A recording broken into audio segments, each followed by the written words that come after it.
കർത്താവിൻ്റെ പരിശുദ്ധമായ നാമം വാഴ്ത്തപ്പെടുമാറാകട്ടെ. ദൈവജന പഠനത്തിനായി വന്നിരിക്കുന്ന കർത്താവിൻ്റെ വിലപ്പെട്ട ദാസന്മാർ, മാതാപിതാക്കൾ, സഹോദരന്മാർ എല്ലാവരെയും യേശു ക്രിസ്തുവിന്റെ നാമത്തിൽ ഹൃദയാംഗമായി സ്വാഗതം ചെയ്തുകൊള്ളുന്നു. നമ്മൾ എഗസ്കേലിന്റെ പുസ്തകം 33-ാം അധ്യായമാണ് ഈ ദിവസം ചിന്തിച്ചുകൊണ്ടിരിക്കുന്നത്. 33-ാം അധ്യായം ഇസ്രായേലിനോടുള്ള ദൈവത്തിൻ്റെ അരുളപ്പാടാണ്. ഈ അധ്യായത്തിൽ യെഗസ്കേലിനെ ഒരു കാവൽക്കാരനായി ചിത്രീകരിച്ചുകൊണ്ടും ആണ് ഈ അധ്യായം ആരംഭിക്കുന്നത്.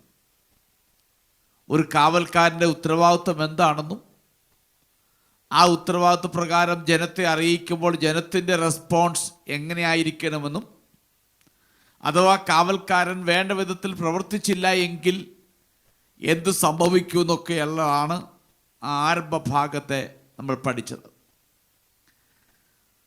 അതിൻ്റെ 1 മുതൽ 6 വാക്യങ്ങൾ ആ കാവൽക്കാരനെ കുറിച്ചുള്ള കാര്യം പറയുമ്പോൾ, ബാക്കിയുള്ള ഭാഗങ്ങൾ ആ 1 മുതൽ 6 വരെയുള്ള വാക്യങ്ങളുടെ വിശദീകരണ ഭാഗങ്ങളാണ് കൊടുത്തിരിക്കുന്നത്.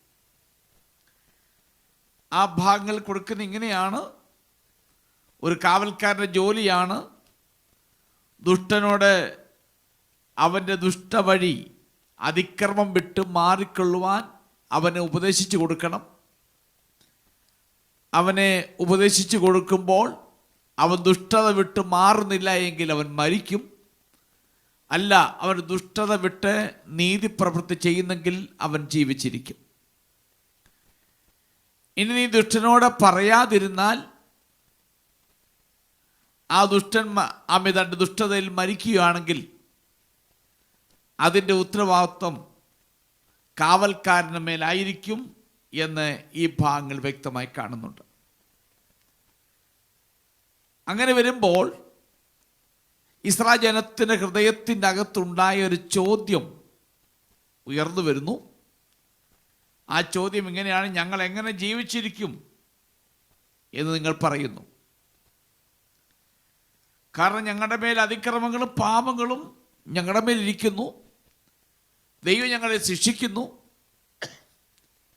ഞങ്ങൾക്ക് രക്ഷപ്പെടുവാൻ കഴിയുന്നില്ല. അതുകൊണ്ട് ഞങ്ങൾ എങ്ങനെയാണ് മുൻപോട്ട് പോകുമെന്ന് ചോദിക്കുമ്പോൾ യഹോവയായ ദൈവം പറയുന്നു, തൻ്റെ ദുഷ്ടതയിൽ മരിക്കുന്നത് ഞാൻ ഇഷ്ടപ്പെടുന്നില്ല. പിന്നെയോ ദുഷ്ടൻ തൻ്റെ വഴി വിട്ടുതിരിഞ്ഞ് ജീവിക്കുന്നതിലത്രേ എനിക്കിഷ്ടം എന്ന് പറഞ്ഞിട്ട് പറയുന്നു, വിട്ടുതിരുവീൻ, ദുഷ്ടമാർഗം വിട്ടുതിരുവീൻ എന്ന് പറഞ്ഞ് ജനത്തെ വിളിക്കുകയാണ്. അടുത്ത ഭാഗത്തേക്ക് വരുമ്പോൾ, നീതിയിൽ ആശ്രയിച്ച് അതിക്രമം ചെയ്താൽ നിന്റെ കഴിഞ്ഞകാല നീതി പ്രവൃത്തികൾ നിന്നെ രക്ഷിക്കുകയില്ല. ഒരു നീതിമാൻ അവൻ കുറെ കഴിഞ്ഞപ്പോൾ അതിക്രമം പ്രവർത്തിക്കാൻ തുടങ്ങി. എന്നാൽ അന്ന് ആ അതിക്രമം പ്രവർത്തിക്കുമ്പോൾ അവൻ്റെ കഴിഞ്ഞകാല നീതി പ്രവൃത്തികൾ ഒരിക്കലും അവനെ രക്ഷിക്കുകയില്ല. എന്നാൽ ഒരു ദുഷ്ടൻ കഴിഞ്ഞ കാലങ്ങളിൽ അവൻ അതിക്രമം ചെയ്തു, എന്നാൽ അത് വിട്ട് നീതി പ്രവൃത്തി ചെയ്യുമ്പോൾ അവനൊരിക്കലും ഇടറി വീഴുകയില്ല എന്ന് പറയുന്നുണ്ട്. അപ്പം അതുകൊണ്ട് ദുഷ്ടൻ തൻ്റെ ദുഷ്ടത വിട്ട് തിരിഞ്ഞ് നീതിമാർഗത്തിലേക്കും, നീതിമാൻ അതിക്രമം ചെയ്യാതെ നീതീകരിച്ചുകൊണ്ട് ജീവിക്കണമെന്ന് ഈ ഭാഗത്ത് നമ്മെ പ്രബോധിപ്പിച്ചുണർത്തുകയാണ്. അതാണ് നമ്മൾ പറഞ്ഞു നിർത്തിയത്. നമുക്കതുകൊണ്ട് അതിൻ്റെ 17 മുതൽ 20 വരെയുള്ള വാക്യങ്ങൾ ഒന്ന് വായിക്കാം. യെഗസ്കേലിന്റെ പുസ്തകം 33-ാം അധ്യായത്തിൻ്റെ 17 മുതൽ 20 വരെയുള്ള വാക്യങ്ങൾ ഒന്ന് വായിക്കാം. എന്നാൽ നിന്റെ സ്വജാതിക്കാർ കർത്താവിന്റെ വഴി ചൊവ്വുള്ളതല്ല എന്ന് പറയുന്നു. അവരുടെ വഴിയത്രേ ചൊവ്വില്ലാതെ ഇരിക്കുന്നത്. നീതിമാൻ തന്റെ നീതി വിട്ടു തിരിഞ്ഞ് നീതികേട് പ്രവർത്തിക്കുന്നുവെങ്കിൽ അവൻ അതിനാൽ തന്നെ മരിക്കും. എന്നാൽ ദുഷ്ടൻ തന്റെ ദുഷ്ടത വിട്ടു തിരിഞ്ഞ് നീതിയും ന്യായവും പ്രവർത്തിക്കുന്നുവെങ്കിൽ അവൻ അതിനാൽ ജീവിക്കും. എന്നിട്ടും കർത്താവിന്റെ വഴി ചൊവ്വുള്ളതല്ല എന്ന് നിങ്ങൾ പറയുന്നു. ഇസ്രായേൽ ഗൃഹമേ, ഞാൻ നിങ്ങളിൽ ഓരോരുത്തരെയും അവനവന്റെ നടപ്പിന് തക്കവണ്ണം ന്യായം വിധിക്കും. ഓക്കെ. ഇസ്രായേലിൽ ഉള്ള അനീതിയെക്കുറിച്ചാണ് ഈ ഭാഗത്ത് രേഖപ്പെടുത്തിയിരിക്കുന്നത്. യഹോവയുടെ വഴി അവർ പറയുന്നത് ദൈവം ഈ നിലയിൽ പ്രവർത്തിച്ചു വരുമ്പോൾ ഇസ്രായേൽ ജനങ്ങൾ പറയുന്നത് ദൈവത്തിൻ്റെ വഴികൾ നീതിയുള്ളവയല്ല, അത് ചൊവ്വുള്ളതല്ല. ഇത് വാസ്തവത്തിൽ ദൈവത്തെയും ദൈവത്തിൻ്റെ പ്രവാചകന്മാർക്കും എതിരെയുള്ള ഒരു ആരോപണമാണിത്. ഇതിന് സമാനമായ ഒരു വാക്യം ഞാൻ മുമ്പേ പറഞ്ഞതിൻ്റെ 10ാമത്തെ വാക്യത്തിൽ കൊടുത്തിട്ടുണ്ട്. ഞങ്ങളുടെ അതിക്രമങ്ങളും പാപങ്ങളും ഞങ്ങളുടെ മേലിരിക്കുന്നു, അവയാൽ ഞങ്ങൾ ക്ഷയിച്ചു പോകുന്നു എന്ന് പറഞ്ഞാൽ ദൈവം ഞങ്ങളുടെ പാപം ക്ഷമിക്കാത്തത് കൊണ്ടാണ് ഞങ്ങൾ ക്ഷയിച്ചു പോകുന്നത്. ദൈവത്തെ കുറ്റപ്പെടുത്തുകയാണ്. ദൈവത്തിന് നീതിയുള്ള വഴികളെ, ദൈവത്തിൻ്റെ ന്യായമായി ചെയ്യുന്ന ന്യായവിധിയൊക്കെ കുറ്റപ്പെടുത്തുന്ന ചില ചോദ്യങ്ങളാണ് ഈ 17ാമത്തെ വാക്യത്തിലും 10ാമത്തെ വാക്യത്തിലും കാണാൻ കഴിയുന്നത്. യെഹെസ്കേലും മറ്റുള്ളവരും ദൈവത്തിൻ്റെ വരാനിരിക്കുന്ന ന്യായവിധി പ്രഖ്യാപിച്ചപ്പോൾ ആ ദൈവത്തിൻ്റെ നീതിയെ ചോദ്യം ചെയ്തുകൊണ്ടാണ് ചിലർ പ്രതികരിക്കുന്നത്. ദൈവത്തിൻ്റെ വഴി ചൊവ്വുള്ളതല്ല. അതുകൊണ്ട് ദൈവം അവർക്ക് മറുപടി കൊടുക്കുന്നുണ്ട്. ദൈവം കൊടുക്കുന്ന മറുപടി ഇങ്ങനെയാണ്: കർത്താവിൻ്റെ വഴി ചൊവ്വുള്ളതല്ല എന്ന് പറയുന്നു. അവരുടെ വഴി ഇരിക്കുന്നത് അവരുടെ വഴിയാണ് ചൊവ്വല്ലാത്തത്, നീതിയുള്ളതല്ലാത്തത്.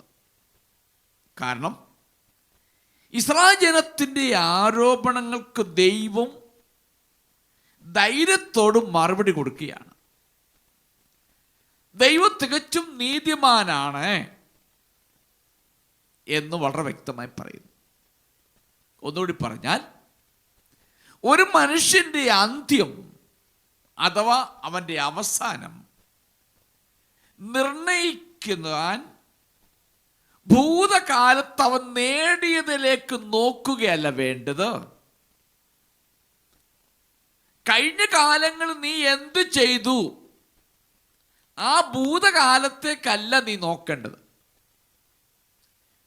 ഇവിടെ കർത്താവിൻ്റെ വഴി ചൊവ്വല്ല എന്ന് പറയാനുള്ള കാരണം, കർത്താവ് പറയുന്നു, നീ നീതിമാനായിരിക്കെ തന്നെ നീ അതിക്രമം ചെയ്തു. അതുകൊണ്ട് നിന്റെ കഴിഞ്ഞ കാലത്ത് നീതി പ്രവൃത്തികൾ നീ ആശ്രയിച്ചാൽ ആ നീതി പ്രവൃത്തികൾ നീ രക്ഷിക്കയില്ല എന്നുള്ളതാണ് പറയുന്നത്. അതുപോലെ ദുഷ്ടൻ തൻ്റെ ദുർമാർഗം വിട്ട് തിരിഞ്ഞ് നീതി പ്രവൃത്തി ചെയ്താൽ അവൻ ജീവിച്ചിരിക്കുമെന്ന് പറയുന്നു. ഇത് കണ്ടിട്ടാണ്, ഈ അരുളപ്പാട് കേട്ടിട്ടാണ് ഇസ്രായേൽ ജനം പറയുന്നത് ദൈവത്തിൻ്റെ വഴി എന്ന് ഉദ്ദേശിക്കുന്നത് ദൈവത്തിൻ്റെ പ്രവർത്തന രീതി ശരിയല്ല, ദൈവത്തെ കുറ്റം വിധിക്കാൻ വന്നിരിക്കുക. ഇവര് കാണുന്നത് കഴിഞ്ഞ കാലങ്ങളിൽ ഞങ്ങൾ എന്തു ചെയ്തു, ഇപ്പോഴത്തെ വീട് കർത്താവേ, ഇപ്പോഴത്തെ വേണ്ട, കഴിഞ്ഞ കാലങ്ങളിൽ ഞങ്ങൾ എന്ത് ചെയ്തു, അതിൻ്റെ അടിസ്ഥാനത്തിൽ ഞങ്ങളെ ന്യായം വിധിക്കേണ്ട പകരം ഞങ്ങളുടെ ഇപ്പോഴത്തെ കണ്ടീഷൻ വെച്ച് ഞങ്ങൾ ന്യായം വിധിക്കുന്നു, അത് നീതിയല്ല എന്ന് പറയുമ്പോൾ ദൈവം പറയുന്നു, കഴിഞ്ഞ കാലങ്ങളിലേക്ക് നിന്റെ കണ്ണുകൾ നോക്കിയിട്ട്, ഭൂതകാലത്തിലേക്ക് നീ തിരിഞ്ഞു നോക്കിയിട്ട് നീ നിന്നെ തന്നെ വിധിക്കുന്നു എങ്കിൽ അത് ശരിയല്ല. നിന്റെ അവസാനത്തെക്കുറിച്ചും നിന്റെ നിത്യത എവിടെ ചെലവഴിക്കണം എന്നതിനെക്കുറിച്ച്, നിന്റെ അന്ത്യം എവിടെ ആയിരിക്കണം എന്നതിനെക്കുറിച്ച് അല്ല, നീ ജീവിച്ചിരിക്കണം എന്നതിനെക്കുറിച്ച് നീ കഴിഞ്ഞ കാലങ്ങളിലെ ജീവിതത്തിലേക്ക് നോക്കിയിട്ടല്ല പറയേണ്ടത്. അറ്റ് പ്രസന്റ് ഇപ്പോൾ നീ ഏതവസ്ഥയിലായിരിക്കുന്നു എന്നാണ് പറയേണ്ടത്.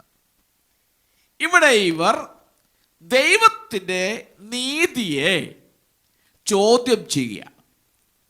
ഇനിയും അതിന് 18-19 വാക്യത്തിൽ വീണ്ടും യഹോവയായ ദൈവം എടുത്തു പറയുന്നു, നീതിമാൻ തൻ്റെ നീതി വിട്ടുതിരിഞ്ഞ് നീതികേട് പ്രവർത്തിക്കുന്നു എങ്കിൽ അവൻ അതിനാൽ തന്നെ മരിക്കും.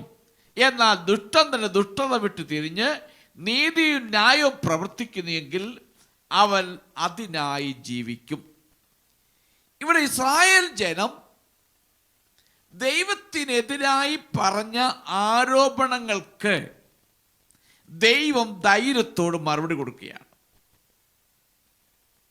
എന്നിട്ടും മുൻവാക്യങ്ങളിൽ എന്ന പോലെ മനുഷ്യൻ അവന്റെ ഭൂതകാലത്തേക്ക് നോക്കി, ആ ഭൂതകാലത്ത് നീ ചെയ്ത നല്ല പ്രവൃത്തിയായാലും കൊള്ളാം, ദുഷ്ടതയായാലും കൊള്ളാം, അതിനോട് ചേർത്ത് നീ നിന്റെ അവസാനം ബന്ധിപ്പിക്കരുത്, നീ നിന്റെ നിത്യതയെ ബന്ധിപ്പിക്കരുത്. അത് ഭൂതകാലത്തെയാ.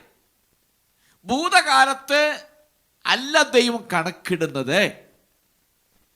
നീ ഭൂതകാലത്തേക്ക് നോക്കി മാരകമായി ബന്ധിക്കപ്പെട്ടിട്ടില്ല എന്ന് ദൈവം വ്യക്തമായി പ്രഖ്യാപിക്കുന്നു. പറഞ്ഞാൽ കഴിഞ്ഞ കാലങ്ങളിൽ നിന്റെ പാപങ്ങളൊന്നും ദൈവം ഓർക്കുന്നില്ല, അതെല്ലാം ദൈവം മായ്ച്ചു കളഞ്ഞു എന്ന് ദൈവത്തിൻ്റെ വചനം പഠിപ്പിക്കുന്നു.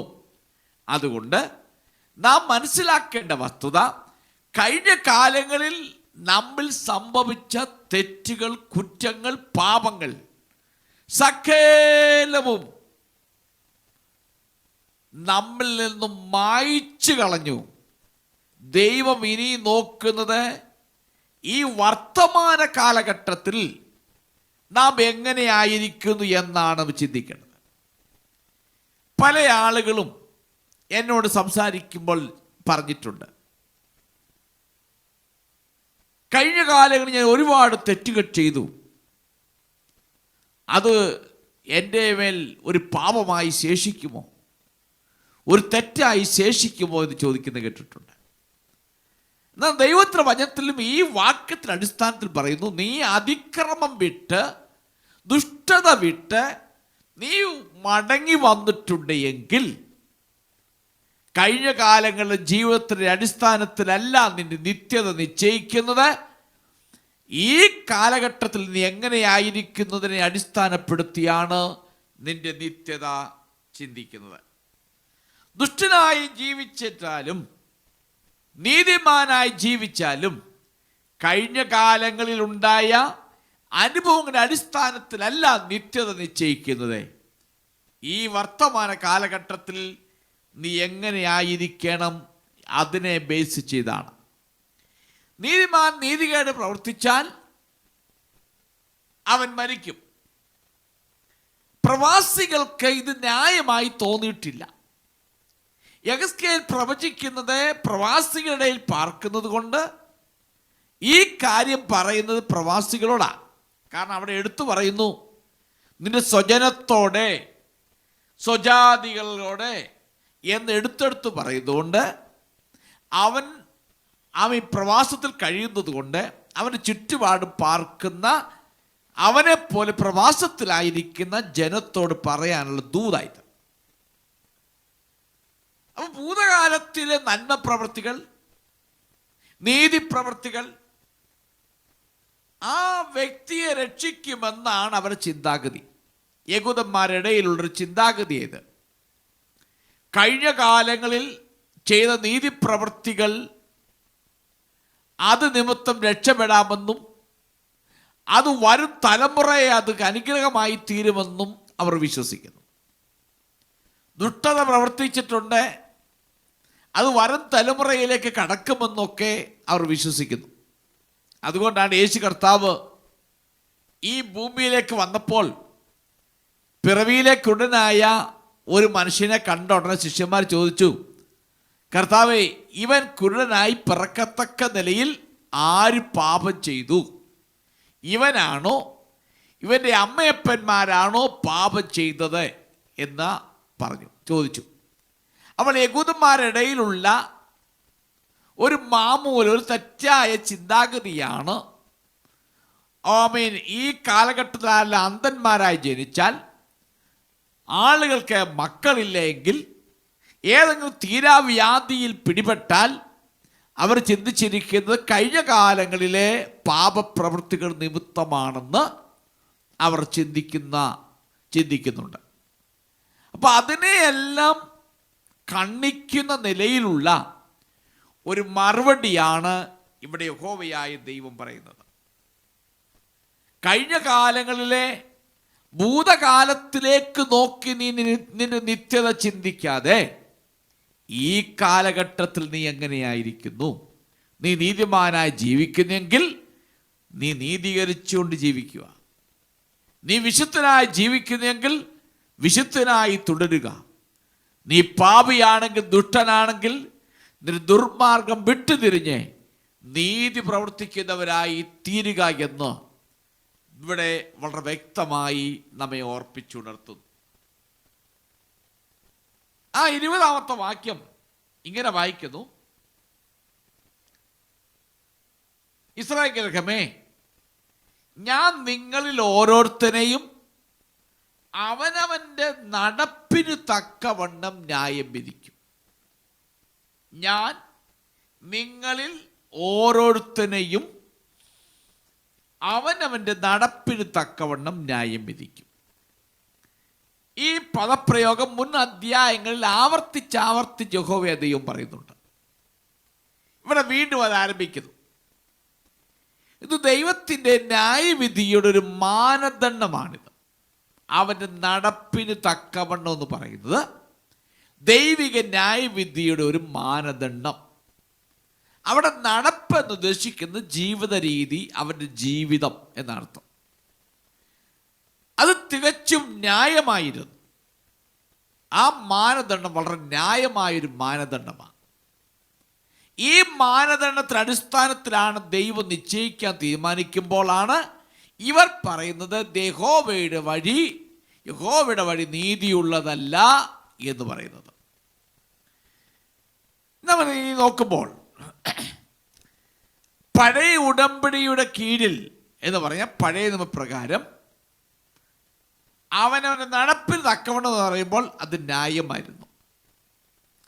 അത് ആ വ്യക്തിയുടെ പ്രവൃത്തികളെ അടിസ്ഥാനമാക്കിയുള്ളതാണ്.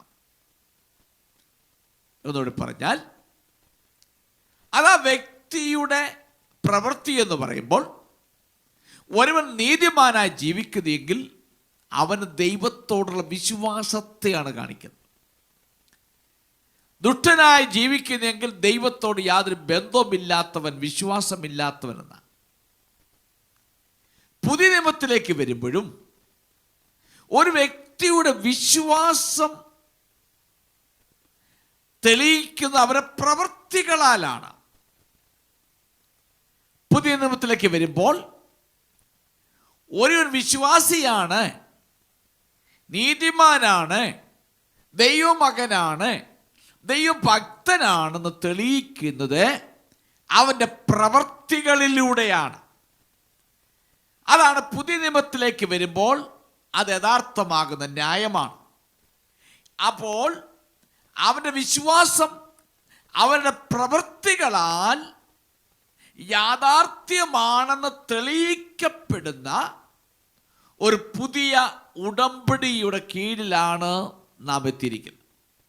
അത് മനസ്സിലാക്കണമെങ്കിൽ യാക്കോബിന്റെ ലേഖനം 2-ാം അധ്യായത്തിൻ്റെ 14 മുതലുള്ള വാക്യങ്ങൾ ഒന്ന് വായിച്ച്.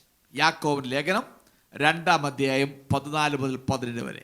James chapter 2 verses 14 to 17. സഹോദരന്മാരെ, ഒരുത്തൻ തനിക്ക് വിശ്വാസമുണ്ട് എന്ന് പറയുകയും പ്രവൃത്തികൾ ഇല്ലാതിരിക്കുകയും ചെയ്താൽ ഉപകാരം എന്ത്? ആ വിശ്വാസത്താൽ അവൻ രക്ഷ പ്രാപിക്കുമോ?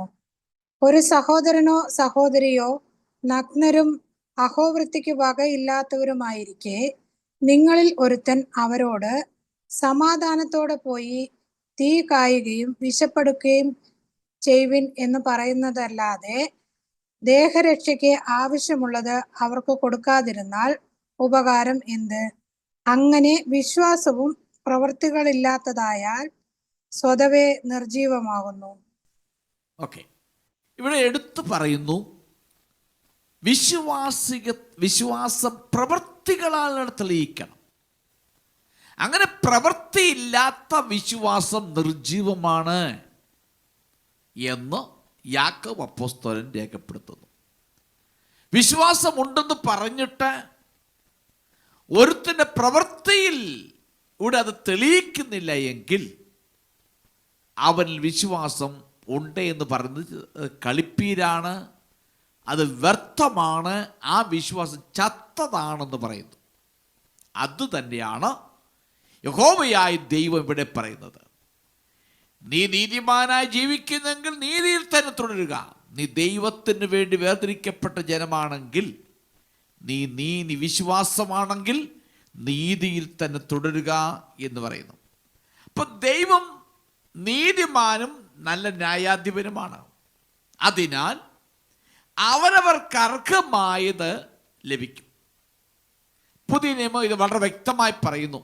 അവനവൻ ശരീരത്തിരിക്കുമ്പോൾ ചെയ്തത് നല്ലതാകിലും തീയതാക്കിലും അതിന് തക്കവണ്ണം പ്രതിഫലം പ്രാപിക്കുന്നതായിരിക്കും.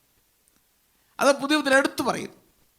അപ്പം അതുകൊണ്ട് കഴിഞ്ഞ കാലങ്ങളിലെ അതല്ല നോക്കേണ്ടത്, ഈ വർത്തമാന കാലഘട്ടത്തിൽ നീ എങ്ങനെയായിരിക്കുന്നു അത് നോക്കി ക്രമപ്പെടുത്തി തിട്ടപ്പെടുത്തി നീതിമാനായി ജീവിച്ച് വിശ്വാസത്തോട് ജീവിച്ചാൽ അതിന് തക്കവണ്ണമുള്ള പ്രതിഫലം ദൈവം നമുക്ക് തരും. ഇല്ലാതെ കഴിഞ്ഞ കാലങ്ങളിലെ അനുഭവം ഉയർത്തിപ്പിടിച്ച് ജീവിച്ചാൽ ഒരിക്കലും നീതീകരിക്കപ്പെടുകയില്ല, ഒരിക്കലും രക്ഷപ്പെടുവാൻ കഴിയുകയില്ല. നമുക്കിനിയും 21 മുതൽ 23 വരെയുള്ള വാക്യങ്ങൾ ഒന്ന് വായിക്കാം. ഞങ്ങളുടെ പ്രവാസത്തിന്റെ 12-ാം ആണ്ട് 10-ാം മാസം 5-ാം തീയതി യെരൂശലേമിൽ നിന്ന് ചാടിപ്പോയ ഒരുത്തൻ എന്റെ അടുക്കൽ വന്നു. നഗരം പിടിക്കപ്പെട്ടു പോയി എന്ന് പറഞ്ഞു. ചാടിപ്പോയവൻ വരുന്നതിന്റെ തലേന്നാൾ വൈകുന്നേരം യഹോവയുടെ കൈ എന്റെ മേൽ വന്നു. രാവിലെ അവൻ എന്റെ അടുക്കൽ വരുമ്പോഴത്തേക്ക് യഹോവ എന്റെ വായ് തുറന്നിരുന്നു. അങ്ങനെ എന്റെ വായ് തുറന്നതുകൊണ്ട് ഞാൻ പിന്നെ മിണ്ടാതെ ഇരുന്നില്ല. യഹോവയുടെ അരുളപ്പാട് എനിക്കുണ്ടായതെന്തെന്നാൽ, മനുഷ്യപുത്ര, ഇസ്രായേൽ ദേശത്തിലെ ശൂന്യ സ്ഥലങ്ങളിൽ പാർക്കുന്നവർ അബ്രഹാം ഏകനായിരിക്കെ അവന് ദേശം അവകാശമായി ലഭിച്ചു. ഞങ്ങളോ പലരാകുന്നു. ഈ ദേശം ഞങ്ങൾക്ക് അവകാശമായി ലഭിക്കും എന്ന് പറയുന്നു. അതുകൊണ്ട് നീ ഇവിടെ 21-ാം വാക്യം ആരംഭിക്കുന്നത് ഒരു ഡേറ്റ് പറഞ്ഞ് ആരംഭിക്കുന്നു. 12-ാം ആണ്ട് 10-ാം മാസം 5-ാം തീയതി. അവിടെ വായിക്കുന്നത് പ്രവാസത്തിന്റെ 12-ാം ആണ്ടെന്ന്. ഈ യെഹെസ്കേൽ പ്രവചനം എഴുതി ആരംഭിക്കുന്നിടത്തൊരു ആണ്ട് പറയുന്നുണ്ട്.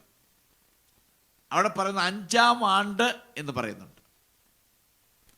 അങ്ങനെയെങ്കിൽ യെഹെസ്കേൽ പ്രവചനം ആരംഭിക്കുമ്പോൾ ഉണ്ടായ അരുളപ്പാട് ലഭിച്ചതിൻ്റെ 7 വർഷത്തിനു ശേഷം ഉണ്ടായ പ്രവചനമാണ് ഇത്.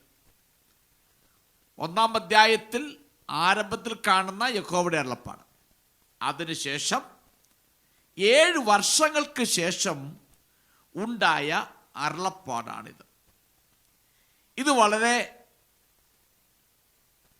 പ്രവചനമായി യഹോവയായ ദൈവം പ്രവാചകന്മാരിലൂടെ ആവർത്തിച്ച് പറയപ്പെട്ടതിൻ്റെ ഒരു പൂർത്തീകരണത്തിൻ്റെ ഭാഗം കൂടിയാണിത്. ബാബിലോൺകാർ യെരൂശലേമിനെ നശിപ്പിച്ചു എന്ന് ഭയാനകമാകുന്ന വാർത്ത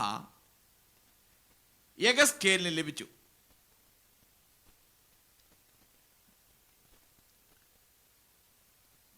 യെഹെസ്കേൽ വളരെ കാലമായി പ്രവചിച്ച കാര്യങ്ങളെക്കുറിച്ച് രക്ഷപ്പെട്ട ഒരാൾ വന്നു പറഞ്ഞു, യെരൂശലേം ബാബിലോൺ സൈന്യത്താൽ പൂർണ്ണമായി കീഴ്പ്പെടും എന്ന് പ്രവാചകൻ ആവർത്തിച്ച് പറഞ്ഞിട്ടുണ്ട്. ഇവിടെ ഒരു ദൂതൻ രക്ഷപ്പെട്ടു, ഇവിടെ ദൂതൻ ഉദ്ദേശിക്കുന്ന ഒരു വ്യക്തി രക്ഷപ്പെട്ട് ഓടി വന്നിരിക്കുക. അവൻ വന്നു പറയുന്നതിൻ്റെ തലേ ദിവസം ഉണ്ടായ ഒരു അനുഭവം ഇവിടെ യെഹെസ്കേൽ പറയുന്നു. വൈകുന്നേരം അവൻ വരുന്നതിൻ്റെ തലേ ദിവസം വൈകുന്നേരം യഹോവയുടെ ശക്തി എൻ്റെ മേൽ വന്നു, ഞാൻ അതുവരെ ഊമനായിരുന്നു. അതിൻ്റെ തെളിവുകളൊക്കെ ഞാൻ പുറകോട്ട് തരാം. എന്നാൽ എൻ്റെ വായി തുറന്നു. അതിനാൽ രാവിലെ ആ മനുഷ്യൻ വന്നപ്പോൾ എനിക്ക് അവന് നന്നായി സംസാരിക്കാൻ കഴിഞ്ഞു. ദൈവം യെഹെസ്കേലിന് സുപ്രധാനമാകുന്ന ഒരു വെളിപ്പാട് നൽകാൻ പോകുന്നു എന്നൊരു ബോധ്യം യെഹെസ്കേലിന് ദൈവം നൽകുന്നു. അതാണ് യഹോവയുടെ കരം എൻ്റെ മേൽ വന്നു എന്ന് പറയുന്നത്. യഹോവയുടെ കരം തലേ ദിവസം വൈകുന്നേരം എൻ്റെ മേലുണ്ടായിരുന്നു. അപ്പോൾ ആ ദൂതുമായി ആ മനുഷ്യൻ വരുന്നു. അത് ഒരു പ്രത്യേകമാകുന്ന ഒരു ദൂത. നാളുകളായി യഹോവയുടെ അരുളപ്പാട് ഉണ്ടായിട്ട് യെഹെസ്കേൽ കൂടെ വിളിച്ചു പറയുന്നൊരു ദൂതാണ്. അപ്പൊ അതിനെക്കുറിച്ച് അതിൻ്റെ ഒരു പൂർത്തീകരണത്തിൻ്റെ ഒരു ആലോചനയുമായി ഒരു മനുഷ്യൻ ഓടി വരുന്നതിന് മുൻപ് തന്നെ യെഹെസ്കേലിന് മനസ്സിലായി, എന്തോ ഒരു പ്രധാനപ്പെട്ട വെളിപ്പാട് എനിക്ക് ലഭിക്കാൻ പോകുകയാണെന്ന് മനസ്സിലായി. പ്രാർത്ഥിക്കുന്ന ഈ മക്കൾക്കൊക്കെ ഇതിനുള്ള അനുഭവങ്ങൾ ഉണ്ടായിട്ടുണ്ട്, ഇന്നും ഉണ്ടാകുന്നുണ്ട്. ഇനി എന്നാൽ ദൂതൻ വരുന്നത് വരെ ഈ യെഹെസ്കേൽ പ്രവാചകൻ നിശബ്ദനായിരുന്നു. ദൈവം അവനെ നിശബ്ദനാക്കിയിരുന്നു.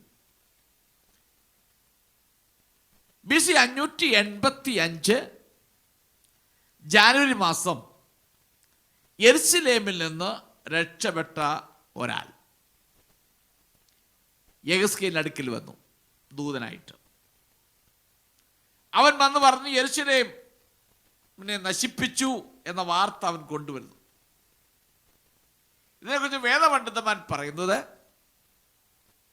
അവൻ യെരുശലേമിൽ നിന്നും പ്രവാസത്തിൽ കഴിയുന്ന ജനത്തിനടുക്കൽ എടുക്കണമെങ്കിൽ ഏകദേശം 6 മാസം എടുക്കുമെന്ന് പറയും.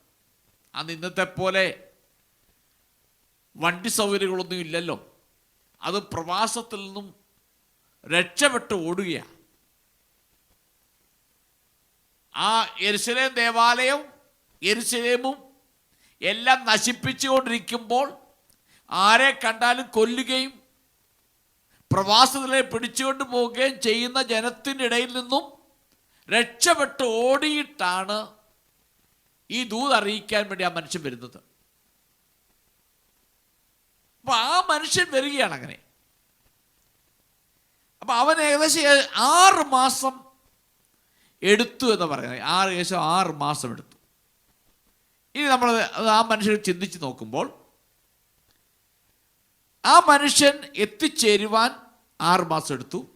കൂടാതെ അവൻ കാൽനടയായി നടന്നു വന്നതാണ് പറയപ്പെടുന്നത്. ഇത്രയും 6 മാസം നടന്ന് ബന്ധപ്പെട്ട് അവിടെ എത്തി. 2, ഇവൻ ഏത് രാജ്യത്തേക്കാ പോകുന്നേ? ശത്രു രാജ്യത്തേക്കാണ് പോകുന്നത്, അല്ലാതെ വേറൊരു രാജ്യത്തേക്കല്ല പോകുന്നത്. കാരണം ബാബിലോൺ സൈന്യമാണ് യെരുശലേമിനെ ആക്രമിച്ചിരിക്കുന്നത്. അവരാണ് ഇവരെ പ്രവാസത്തിൽ കൊണ്ടുവന്നിരിക്കുന്നത്. അതുകൊണ്ട് ഏതെങ്കിലും വിധത്തിൽ ഈ അവരെ കയ്യിൽ നിന്ന് രക്ഷപ്പെട്ട് ഓടിയതവൻ അവൻ പിന്നെ ചെന്ന് കയറാൻ പോകുന്നത് ശത്രുവിൻ്റെ രാജ്യത്തിലേക്കാണ്. മൂന്നാമത്തത് വളരെ ബുദ്ധിമുട്ടുള്ള ഒരു ദുർഘട സ്ഥലത്തൂടെ അവൻ പോകുന്നത്. യഥാർത്ഥമാകുന്ന വഴിയിലൂടെ അല്ല, എങ്ങനെയോ എതിലൂടെയൊക്കെ ചാടി ഓടിയാണ് ഇവൻ ആ സ്ഥലത്തെത്തുന്നത്. നമ്മൾ വായിച്ചല്ലോ, എനിക്ക് സംസാരിക്കാൻ കഴിവില്ലായിരുന്നു, അവൻ വരുന്നൊരു തലേദിവസം യഹോവയുടെ ആത്മാവ് എൻ്റെ മേൽ വന്നു, എന്നെ സംസാരിക്കുമാറാക്കി എന്ന് പറയും. അപ്പം അതുവരെ ഊമനായിരുന്നു. എപ്പോൾ ഊമനായി? യെഹെസ്കേൽ പ്രവചനം 3-ാം അധ്യായത്തിൻ്റെ 25 മുതൽ വാക്യങ്ങൾ ഒന്ന് വായിച്ച്. Ezekiel chapter 3 versus 25-27. എന്നാൽ മനുഷ്യപുത്ര, നിനക്ക് അവരുടെ ഇടയിൽ പെരുമാറുവാൻ കഴിയാതെ വണ്ണം അവർ നിന്നെ കയറുകൊണ്ട് കെട്ടും. നീ ഊമനായി അവർക്ക് ശാസകനാകാതെ ഇരിക്കേണ്ടതിന് ഞാൻ നിന്റെ നാവിനെ നിന്റെ അണ്ണാക്കോട് പറ്റുമാറാക്കും. അവർ മത്സരഗൃഹമല്ലോ. ഓക്കെ, ഇവിടെ യഹോവയായ ദൈവം പറഞ്ഞു, 3-ാം അധ്യായത്തിൽ പറഞ്ഞു, ഞാൻ നിന്റെ വായ അടയ്ക്കും, നിന്റെ നാവ് അണ്ണാക്കിനോട് പറ്റും. എത്ര ശ്രമിച്ചാലും നിന്നെക്കൊണ്ടൊന്നും പറയാൻ കഴിയാത്ത നിലയിൽ നിന്റെ വായ് ഞാൻ അടയ്ക്കും. ആ വായ് തുറന്ന് ഇപ്പോളാ ഈ ദൂതൻ വരുന്നതിന് തൊട്ട് മുമ്പ്. അതിനെക്കുറിച്ച് യഹോവയുടെ ആത്മാവ് യെഹെസ്കേലിനോട് പറഞ്ഞിരുന്നു. നീ എന്ന് വാ തുറന്ന് സംസാരിക്കുമെന്ന് യഹോവയുടെ ആത്മാവ് അവനോട് പറഞ്ഞിരുന്നു. യെഹെസ്കേലിന്റെ പ്രവചനം 24-ാം അധ്യായത്തിന്റെ 26-27 വാക്യങ്ങൾ വായിക്കാം. Ezekiel chapter 24 versus 26 and 27. അവരുടെ പുത്രന്മാരെയും പുത്രിമാരെയും ഞാൻ അവരിൽ നിന്ന് എടുത്തു കളയുന്ന നാളിൽ, ആ നാളിൽ തന്നെ ചാടിപ്പോകുന്ന ഒരുത്തൻ നിന്റെ അടുക്കൽ വന്ന് വസ്തുത നിന്നെ പറഞ്ഞു കേൾപ്പിക്കും. ചാടിപ്പോയവനോട് സംസാരിപ്പാൻ അന്ന് നിന്റെ വായ് തുറക്കും. നോക്കണം, എത്ര വർഷം മുമ്പ് പറഞ്ഞ അവന്റെ വായ അടച്ചു. 24-ാം അധ്യായത്തിൽ പറഞ്ഞു, ഞാൻ യെരുശലേമിനെ നശിപ്പിക്കുക, അതിൻ്റെ അകത്തുനിന്ന് ഒരുത്തൻ ചാടി ഓടി വന്നിട്ട് രക്ഷപ്പെട്ടു നിന്നോട് പറയും. അതുവരെ നീ സംസാരിക്കത്തില്ല. അവൻ വന്നു കഴിയുമ്പോൾ ഞാൻ നിന്നോട് നീ സംസാരിക്കത്തക്ക നിലയിൽ നിന്റെ വായയുടെ ഞാൻ തുറക്കും. ആ ഭാഗത്തോട് വായിച്ച് 27-ാമത്തെ വാക്യം. ചാടിപ്പോയവനോട് സംസാരിപ്പാൻ അന്ന് നിന്റെ വായ് തുറക്കും. നീ ഇനി മൗനമായിരിക്കാതെ സംസാരിക്കും. അങ്ങനെ നീ അവർക്ക് ഒരു അടയാളമായിരിക്കും. ഞാൻ യഹോവ എന്നവർ അറിയും.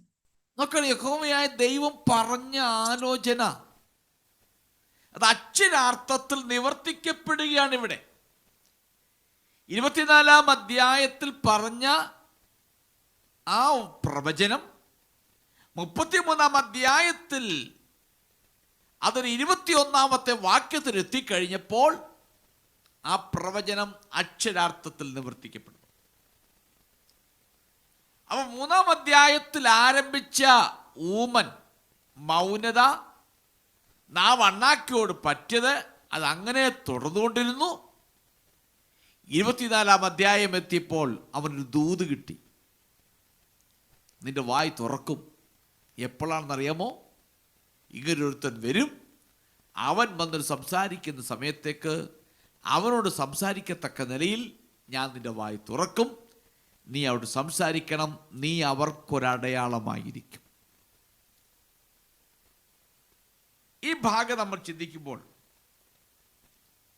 ഇത് സംഭവിക്കുന്ന യഹോവയായ ദൈവം യെഹെസ്കേലിനോട് പറഞ്ഞിരുന്നു, അത് അക്ഷരാർത്ഥത്തിൽ നിവർത്തിക്കപ്പെട്ടു. ദൈവമക്കളുടെ കാര്യം ഓർക്കേണ്ടത്, ദൈവം നമ്മോട് പറയുന്നത് വൃഥാവല്ല, അത് നിവർത്തിക്കപ്പെടുക തന്നെ ചെയ്യും. അതിൻ്റെ സമയമാകുമ്പോൾ ദൈവം നമ്മോട് പറഞ്ഞ വാഗ്ദത്തങ്ങൾ അത് നിവർത്തിച്ചെടുക്കും. അതാണ് ദൈവത്തിൻ്റെ വചനം ഇങ്ങനെ പറയുന്നു. ദൈവത്തിൻ്റെ വചനം അത് നമ്മുടെ വായിൽ നിന്ന് പുറപ്പെടുമ്പോൾ അത് ലക്ഷ്യസ്ഥാനത്തെത്തും. അവിടെ ചെന്ന് അതിനെ പ്രവൃത്തി ചെയ്ത ശേഷം മാത്രമേ അത് മടങ്ങി വരത്തുള്ളൂ എന്ന് ദൈവത്തിൻ്റെ വചനം പറയുന്നു. അങ്ങനെയെങ്കിൽ ദൈവത്തിൻ്റെ വചനം നമുക്ക് വാഗ്ദത്തമായി ലഭിച്ചിട്ടുണ്ടെങ്കിൽ അതിന് സമയമാക്കുമ്പോൾ അത് പൂർത്തീകരിക്കും. ഇല്ല, നിങ്ങളിലൂടെ ദൈവത്തിൻ്റെ ആത്മാവ് വചനമായി ആരോടെങ്കിലും പറഞ്ഞിട്ടുണ്ടെങ്കിൽ അതും അതിന് സമയമാക്കുമ്പോൾ പൂർത്തീകരിക്കും. ഒന്നും പൂർത്തീകരിക്കാതിരിക്കത്തില്ല. മറ്റു കാര്യം മനസ്സിലാക്കേണ്ടത്, യെഹെസ്കേൽ ഇതുവരെ മൗനമായിരുന്നു. നോക്കണം, യെഹെസ്കേൽ എന്തുമാത്രം കഷ്ടപ്പെട്ട് കാണും. ഇതിലൊക്കെ അറിയാവുന്നതിന് പിന്നെ ഭാര്യ മരിക്കുന്നുണ്ട്. ഇതൊക്കെ ആ സമയം നടക്കുന്നുണ്ട്. നമ്മൾ കഴിഞ്ഞ മുൻ അധ്യായങ്ങൾ പഠിച്ചതാണ്. അപ്പോൾ ഇത്രമാത്രം പീഡനങ്ങളിലൂടെയും കഷ്ടങ്ങളിലൂടെയും കടന്നു വന്നു തനിക്ക് സംസാരിക്കാൻ കഴിയുന്നില്ല. നമുക്ക് ഒരുപക്ഷെ ഇതുപോലുള്ള പല കാര്യങ്ങളും ജീവിതത്തിൽ സംഭവിച്ചിരിക്കാം. സംസാരിക്കാൻ കഴിയാത്ത അനുഭവങ്ങൾ, നാവ് തുറക്കാൻ വയ്യാത്ത അനുഭവങ്ങൾ, ഇതൊക്കെ നമ്മുടെ ജീവിതത്തിലും സംഭവിച്ചിരിക്കാം. അതിനെല്ലാം ഒരു സർട്ടൻ ടൈമുണ്ട്. ആ ടൈം ആകുമ്പോൾ ഇത് അടഞ്ഞതെല്ലാം തുറക്കും. ദൈവപ്രവൃത്തി വെളിപ്പെടും. നീ മറ്റുള്ളവർക്ക് ഒരടയാളമായി തീരുവാൻ വേണ്ടിയാണ് ദൈവം നിന്നെ കുറേ കാലത്തേക്ക് ഊമനാക്കി മാറ്റിയത്. ദൈവത്തിൻ്റെ പദ്ധതിയായിരുന്നു അത്. യെഹെസ്കേലിനെ ഊമനാക്കി തീർത്തത് ഈ പറഞ്ഞ പ്രവചനങ്ങൾ നിവർത്തീകരിക്കപ്പെട്ട് കഴിയുമ്പോൾ യെഹെസ്കേൽ ആരാണെന്നറിയത്തക്ക നിലയിൽ മറ്റുള്ളവർക്ക് അടയാളമാക്കി തീർക്കുവാൻ വേണ്ടിയാണ് ദൈവം യെഹെസ്കേലിന് വായ അടച്ചത്. അങ്ങനെയെങ്കിൽ നാം പ്രതീക്ഷിക്കുന്നതൊക്കെ അപ്പുറത്തായി, ചിന്തിക്കുന്ന പോലെ കാര്യങ്ങൾ ഓടാതെ, എല്ലാം തകിടം മറിയുമ്പോൾ, എല്ലാം നിശബ്ദതയിലേക്ക് നീങ്ങുമ്പോൾ, എല്ലാം ഒരു നിരാശയിലേക്ക് നീങ്ങുമ്പോൾ നാം ഓർത്തുകൊള്ളണം, ദൈവത്തിന് നിന്നെ മാനിക്കുവാനുണ്ട്. ദൈവത്തിന് മറ്റുള്ള മുമ്പ് നിന്നെ ഒരു സാക്ഷ്യമാക്കി നിർത്തുവാനുണ്ട് എന്നൊരു യാഥാർത്ഥ്യ ബോധ്യം നമ്മുടെ ഹൃദയത്തിൻ്റെ അകത്തുണ്ടായിരിക്കണം. അതുതന്നെയാണ് യെഹെസ്കേലിന് ഇവിടെ സംഭവിച്ചത്. ഞാൻ വാക്ക് ഈ രാത്രി ഇവിടെ നിർത്തുകയാണ്. നാം ഇന്ന് പഠിച്ചതുപോലെ, ഒന്ന്, നമ്മുടെ ജീവിതത്തിൽ ദൈവം തരുന്ന ഏത് നിമിഷവും ദൈവത്തിൻ്റെ ദാനമാകിയാൽ നാം നമ്മെ തന്നെ വിശുദ്ധീകരിച്ച് നീതീകരിച്ച് ദുഷ്ടമാർഗങ്ങളെ വിട്ടുതിരിയുന്നെങ്കിൽ നമ്മുടെ നിത്യത അതനുസരിച്ചാണ് നിർണ്ണയിക്കുന്നത്. നമ്മുടെ ജീവിതത്തിനനുസരിച്ചാണ് നമുക്ക് പ്രതിഫലം വിഭാഗിക്കുന്നത്. അതുകൊണ്ട് ഈ ഭൂമിയിൽ നമ്മൾ ദൈവത്തെ ചോദ്യം ചെയ്യുന്നവരട്ടല്ല. ദൈവത്തിൻ്റെ പ്രവൃത്തികളെ കണ്ടിട്ട് നാം ദൈവത്തെ പഠിപ്പിക്കാൻ വേണ്ടിയല്ല പോകേണ്ടത്. മറിച്ച് നാം നമ്മെ തന്നെ മനസ്സിലാക്കി, ദൈവ വഴി ഏതാണെന്ന് മനസ്സിലാക്കി, നാം നമ്മെ തന്നെ സമർപ്പിച്ച് രൂപാന്തരപ്പെട്ട് ദുർമാർഗങ്ങളെ വിട്ടുതിരിഞ്ഞ് ദൈവത്തിൻ്റെ മക്കളായി ജീവിക്കാം. അതാണ് നമ്മുടെ നിത്യത നിർണയിക്കുന്നത്. നീ ദുർമാർഗം ചെയ്യുന്ന വ്യക്തിയാണെങ്കിൽ ദുർമാർഗത്തെ വിട്ടുതിരിഞ്ഞ് നീതിയിലേക്ക് വരാം. നീ നീതിമാനും വിശുദ്ധനുമാണെങ്കിൽ അതിൽ തുടരുക. അത് നമ്മുടെ നിത്യത തെളിയിക്കുന്നതാണ്. മറ്റൊന്ന്, നമ്മുടെ വിശ്വാസം പ്രവൃത്തികളോടുകൂടിയതായിരിക്കണം. പ്രവൃത്തിയില്ലാത്ത വിശ്വാസം നിർജ്ജീവമാകിയാൽ നമ്മുടെ വിശ്വാസത്തിന് വാല്യൂ വരണമെങ്കിൽ പ്രവൃത്തികളാൽ അത് തെളിയിക്കണം. ഇല്ലെങ്കിൽ നമ്മുടെ വിശ്വാസം ചത്തതാണ്. ഇവിടെ ഇപ്പോൾ നമ്മൾ കേട്ടതുപോലെ നമ്മുടെ ജീവിതത്തിൽ ദൈവം എന്തു പറഞ്ഞാലും അതിന് സമയമാകുമ്പോൾ അത് അങ്ങനെ തന്നെ നിവർത്തിക്കപ്പെടും. ഒന്നിനും ഒരു മാറ്റവും സംഭവിക്കത്തില്ല. മറ്റൊന്ന്, നമ്മുടെ ജീവിതത്തിൽ ചില ഏകാന്തതകൾ, മൂകതകൾ, ഇല്ലെങ്കിൽ ഒറ്റപ്പെടുത്തലുകൾ, നിരാശകൾ ഒക്കെ വരുമ്പോൾ ഓർത്തുകൊള്ളണം, നമ്മളെ ഇതിൻ്റെ നടുവിലൂടെയൊക്കെ കടത്തിവിടുന്നത് നമ്മളെ തകർക്കാനല്ല, നീ മറ്റുള്ളവർക്കൊരു അടയാളമായി തീരുവാൻ, മറ്റുള്ളവർക്കിലൂടെ ദൈവത്തിൻ്റെ നാമം മഹത്വപ്പെടുവാൻ ദൈവം നിന്നെ ആക്കി വെക്കുന്ന സന്ദർഭങ്ങളാണെന്ന് മനസ്സിലാക്കി നമ്മെ തന്നെ നമുക്ക് സമർപ്പിച്ച് ജീവിക്കാം. ഈ വചനങ്ങളാൽ ദൈവം നമ്മെ അനുഗ്രഹിക്കുമാറാകട്ടെ.